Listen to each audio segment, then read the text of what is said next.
You kind of already told us how you're feeling on your way up here, but how are you feeling? Cloud nine. Man, I needed to ride my ass back to the winner's column. I did. I haven't felt this elated after a victory in man, it feels like since my debut. So I'm up there. I'm high on it right now. I feel good. I feel really good.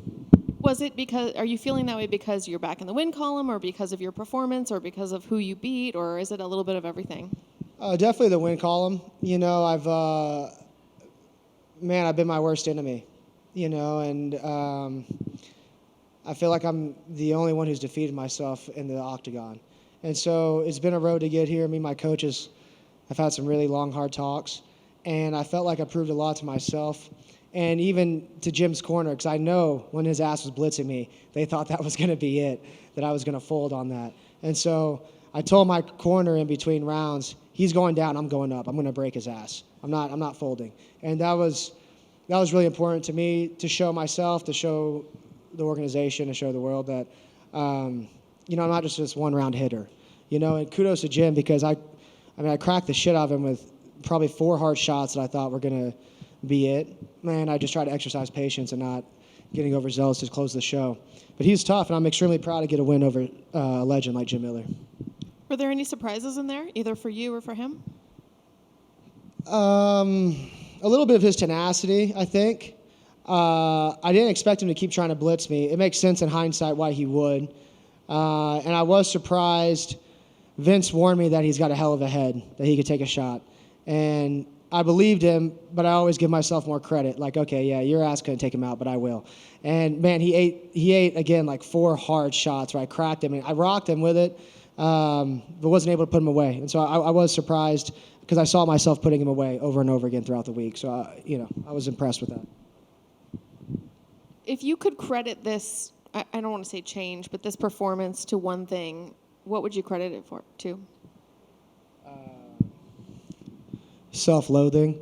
So mad at myself, and I wanted to redeem because I owed it to myself, and I owed it to my coaches, I owed it to my team, my family, everyone who put so much investment in me.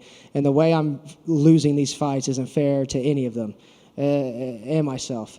And so the need for redemption, that's what I credit that. You talked a little bit at Media Day about feeling, when you got to fight day, feeling like, why am I doing this? Did you have that feeling at all? No, I definitely had that answer before I accepted this fight. And what's next for you? Man, a quick turnaround. I'm healthy. I feel good. First time, win or loss. I mean, maybe not first time, but I seem to always have stitches in my eyes. I got those Nate Diaz eyes. Shout out to them. So it's nice having a clear face. It's nice having a healthy slate.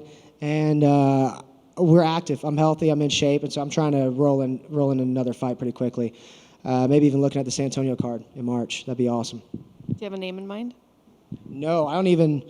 It just depends what timeline, because I want to take my sweet ass back down to 45 and do some damage there. So we'll see. Thank you.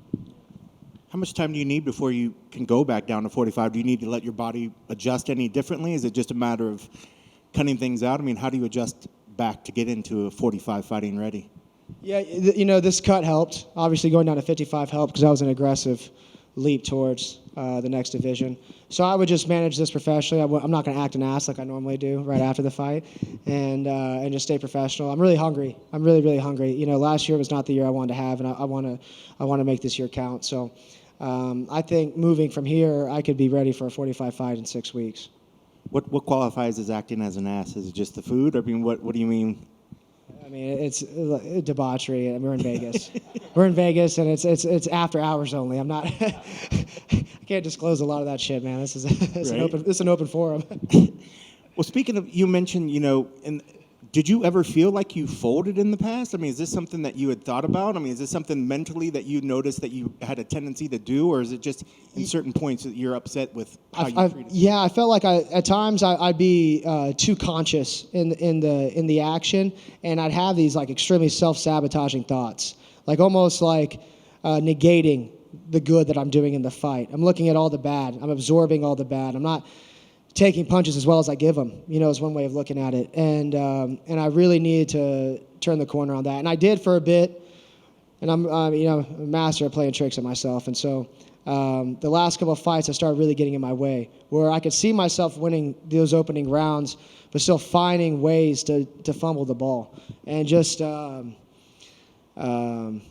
really self-sabotaging and almost finding ways to lose the fight. And so I like I said, I had a really long talk with myself. I had long talks with my coaches. We got our whys in place, and we decided if we move forward, we're going to move forward on the right foot. This opportunity came up. We were ecstatic to take it. I was super hungry.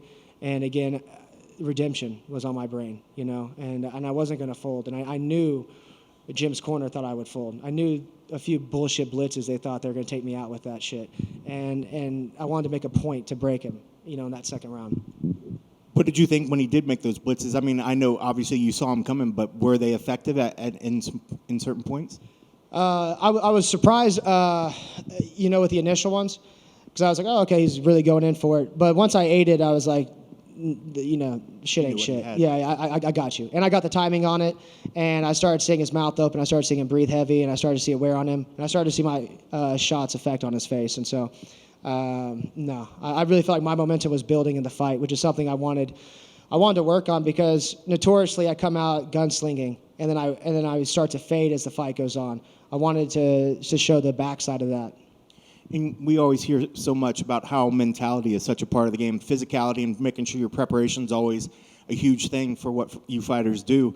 But mentally, were you feeling that at times you were overthinking in the fight? Is that kind of what you were saying before? You were almost getting in your way because you're overthinking too much in the fight? Yeah, that's exactly what I'm referring to. I was overthinking. Like my last performance, man, I remember, and shout out to Corntilla, he's outstanding, and I want to take from him what I was lacking in that fight, by any means seizing a victory. And I remember being in that fight and thinking, if you're top 20, I'm top 2. We're not on the same level, but I'm going to find a way to fuck this up. And I've never had a dialogue like that with myself. I don't know where that came from, and that was something I needed to kind of sort out after that fight.